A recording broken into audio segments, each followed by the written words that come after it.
말씀은 에베소서 3장 1절부터 4절까지 말씀입니다.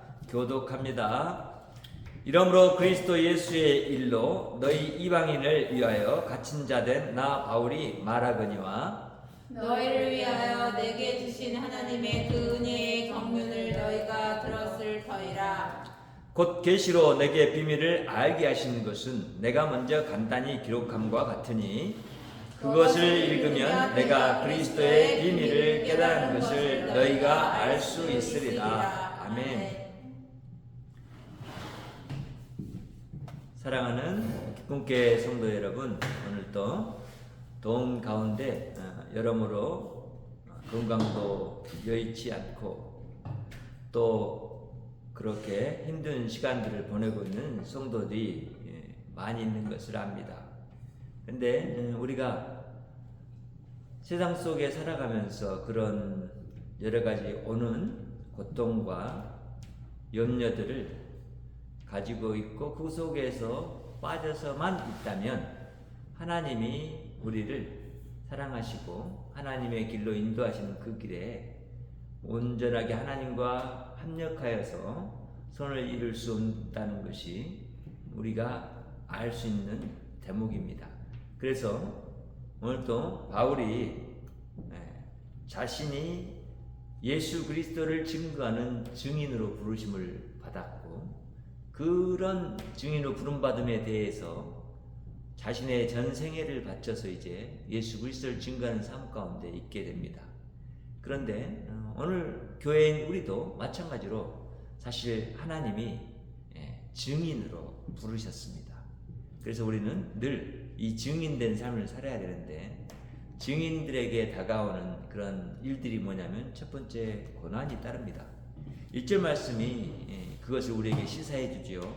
이러므로 그리스도 예수의 일로 너희 이방인을 위하여 갇힌 자 된 나 바울이 말하거니와 이렇게 말합니다.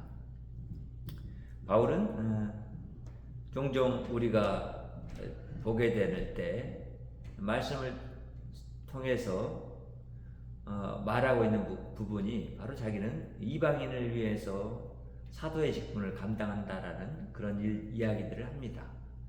왜냐하면 예수님을 알게 되고 만난 다음에 그가 자신이 사랑하는 자신의 그 혈통의 유대인과 이스라엘을 위해서 복음을 증거하는 일을 하려고 하는 것뿐만 아니라 이 복음의 능력이 예수 그리스도의 마지막 유언처럼 이스라엘 안에만 머물러 있어야 할 것이 아니라 세상과 땅끝까지 이르러서 복음의 증인이 되어야 할 사람들이 사도들이었기 때문입니다.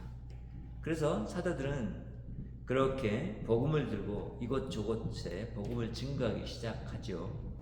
사도행전의 증거가 바로 그런 부분들인데 이때 이제 바울이 사실 이방인들을 위해서 복음을 증거하는 그런 일들을 하면서 그가 사도행전 21장 27절부터 36절 말씀을 보면 어떤 것을 주장하냐면 이 구원받는 이 일이 유대인에게만 있는 것이 아니라 이방인에게도 있다. 이방인은 은혜로 구원을 받게 된다. 그렇게 주장하는 바울의 주장을 못마땅하게 여긴 유대인들이 바울을 고소하고 또 옥에 갇히는 일이 있게 됩니다. 이런 일들로 인해서 바울은 사실은 예수 그리스도 때문에 갇힌 자 되었죠. 또 예수 그리스도를 위하여 갇힌 자가 되었습니다. 몸이 갇힌 자가 되었지만 실제로는 몸뿐만 아니라 그의 마음도 예수 안에 갇힌 자가 됐죠. 그래서 오직 나는 예수 그리스도만 증거하겠노라 라고 하면서 자신의 복음 증거 사명을 이제 사나 죽으나 주님의 것인 자기의 생명을 주님께 드리고자 하는 그런 마음으로 아주 열심히 주의 복음을 증거하는 그 일을 하게 되므로 예수님께서 자신을 다메섹 도상에서 불렀던 그 소명을 이루어 갑니다. 그래서 증인으로 부름받은 자들에게는 이렇게 바울이 이방인을 증거하다가 자기 형제들에게 이렇게 고난을 받는 이 고난 때문에 감옥에 갇힌 사건처럼 우리가 복음을 증거하면 예수님이 말씀하셨듯이 너의 연수가 누구겠냐? 너의 형제, 너의 부모, 가족들이다 라고 말한 그 말의 의미가 무엇인지를 우리가 알게 됩니다.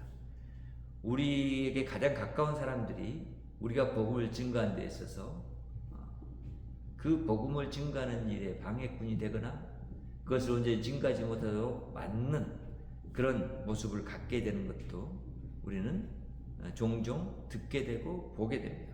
또한 세상이 그렇게 우리를 복음 증거하는 일을 하지 못하도록 핍박하고 고난을 줍니다.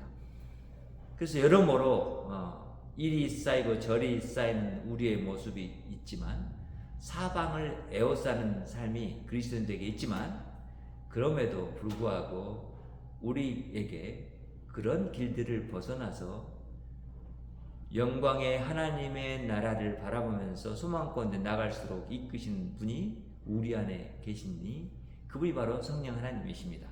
성령 하나님이 우리를 이제 증인으로 삼으셔서 증인의 삶을 살도록 이끄는 가운데 우리와 함께 우리에게 오는 고난을 당하시고 계십니다. 또 우리도 그 고난 속에서 있지만 그 고난이 단지 고난에 머무르는 것이 아니라 고난을 넘어선 영광 가운데 우리가 들어가는 하나의 표시일 뿐만 아니라 우리가 예수 그리스도를 사랑하고 예수 그리스도가 우리를 구원하셨기 때문에 우리에게 오는 세상이 주는 핍박과 고난이라는 것을 우리가 알게 됐을 때 우리는 더 담대하게 이 증인의 삶을 살 수 있게 됩니다. 두 번째는 이 증인으로 부르시는 것은 은혜로 주셨습니다 라고 바울이 말하죠. 2절의 말씀을 보면 너희를 위하여 내게 주신 하나님의 그 은혜의 경륜을 너희가 들었을 테이라 이렇게 말합니다. 그러니까 바울은 예수 믿는 자들을 잡아서 옥에 가두고 죽이고 하는 일에 동참을 했죠. 그런 그가 예수님을 만난 다음에는 이 복음의 진실을 깨닫게 됐죠.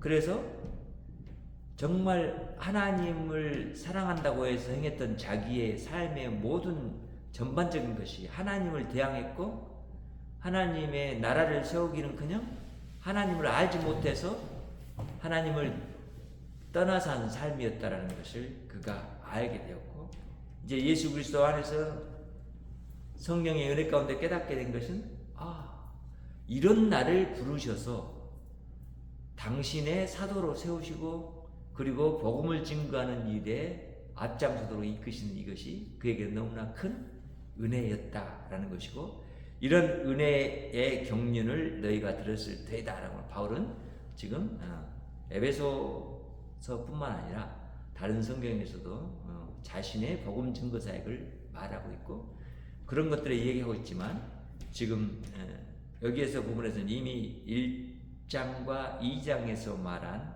하나님을 이해한 바울이 하나님이 어떻게 이스라엘을 사용하시고 어떻게 우리를 사용하시는지 왜 그러시는지 복음의 이 역사를 이루가기 위해서 하나님이 세상을 구원하기 위해서 행하시는 일들에 대해서 바울은 알았고 그것을 이제 이루가는 일에 자신이 사도로 세움받았다는 것에 대해서 이것이 큰 하나님이 주신 은혜였다는 것을 알게 됩니다.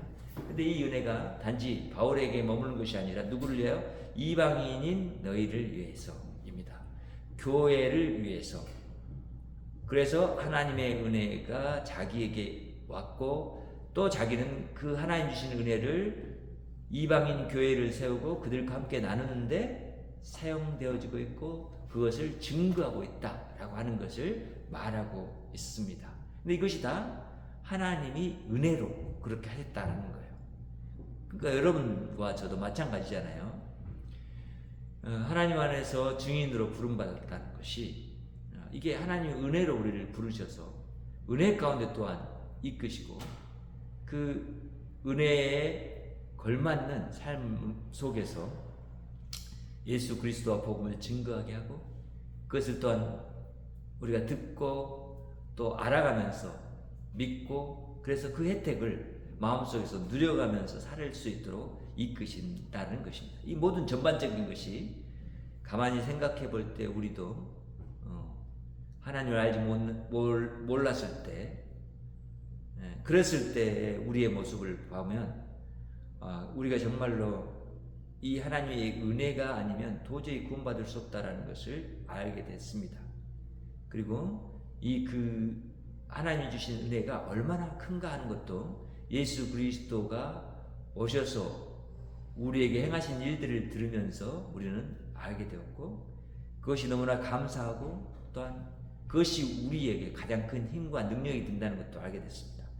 그래서 우리는 이제 증인으로 부르심 받은 자들이 하나님의 은혜가 아니면 그 삶을 살 수가 없을 뿐만 아니라 지속해서 공급해 주시는 하나님의 은혜가 아니면 그걸 이룰 수 없다는 거죠.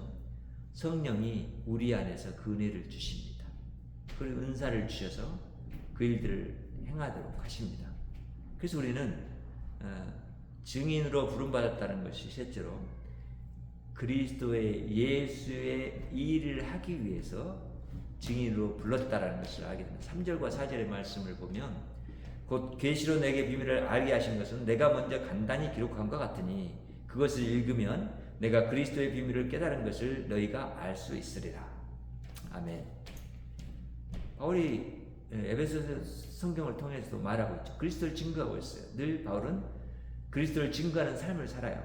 이것이 바울이 자신이 깨닫지 못했던 것을 하나님이 깨우쳐 주셔서 율법과 복음의 관계를 이야기하시고, 그리고 그것이 어떻게 우리 가운데 지금 이렇게 풍성하게 오게 됐는지를 안 바울이 그런 비밀들을 이제 알려주는 거죠.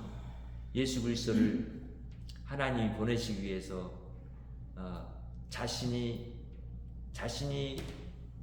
자신을 나타냈던 구약 성경의 여러 말씀들, 그리고 또 실제로 자신이 이 땅에 오셔서 정말 구약의 말씀들을 눈으로 볼 수 있도록 보여주시고, 그리고 그 약속하신 말씀을 이루시는 놀라운 일을 행하신 하나님의 그것이 그냥 구약의 백성 곧 유대인들처럼 구약 성경만, 모세오경만, 또 선지서만을 이렇게 바라보면서 단지 그것을 율법의 눈으로만 봤을 때는 깨닫지 못했던 것이 복음의 눈으로 바라보게 되니까 이 율법이 깨닫게 되었고, 그리고 율법의 기능들도 알게 되었고, 그리고 이제 복음의 이 능력을 또한 알게 되었기 때문에 예수 그리스도 안에서 이루어진 이 놀라운 하나님의 나라와 하나님 되심이 이제 바울의 생각 안에 가득하게 되고 넘쳐나니까 도저히 그런 하나님을 알게 되고 하나님의 비밀을 깨닫게 된 것을 감출 수가 없었죠. 그리고 그것을 여러 고난과 역경 가운데서도 담대하게 증거하는 증거자의 삶을 살 수 있었다라는 것입니다. 그래서 우리가 바울이 이렇게 그리스도 일을 하는 것을 보면서 바울의 그런 삶이 곧 우리 교회들이 물려받아서 계속해서 살아야 할 삶이라는 것을 알게 됩니다. 예수님이 그렇게 말씀하셨고 사셨고, 그리고 바울도 그렇게 따라서 살았고, 오늘 우리도 그렇게 따라서 사는 것이 증인된 삶이다 하는 것을 알게 됩니다. 여러분, 증인의 삶을 사는 것을 우리가 그래서 이게 우리의 능력으로만 하는 일이 아니고 하나님이 우리에게 주신 능력으로 한다라는 것을 우리가 압니다. 그리고 하나님을 증거하는 그런 일들을 우리가 행할 때에 하나님이 역사하시고 영혼들을 구원하셔서 주의 백성과 자녀 삼으시고 주의 놀라운 나라의 그 큰 은혜 가운데 다시 한번 그들을 살게 하시는 하나님이신 것을 우리가 압니다. 그래서 우리는 이제 이런 우리 하나님과 하나님의 나라, 그것을 우리에게 가져다 주신 예수 그리스도를 증거하는 복음의 삶을 사는 것이고, 그 복음을 증거하는 삶이 증인의 삶이라는 것입니다. 전반적으로 우리는 그래서 이제 이 증인의 삶을 살아가는 것을 기쁘게 여기고 살아가야 되고, 세상의 일을 생각하고 그것들을 우리가 지혜롭게 해 나가야 될 그런 필요도 있지만 그 속에서 우리의 이 사명인 증인의 삶을 사는 것을 잊지 말아야 합니다.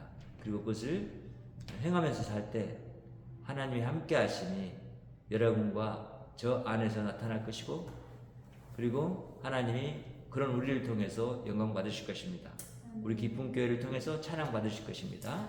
저 여러분이 그런 삶에 이르기를 간절히 바랍니다.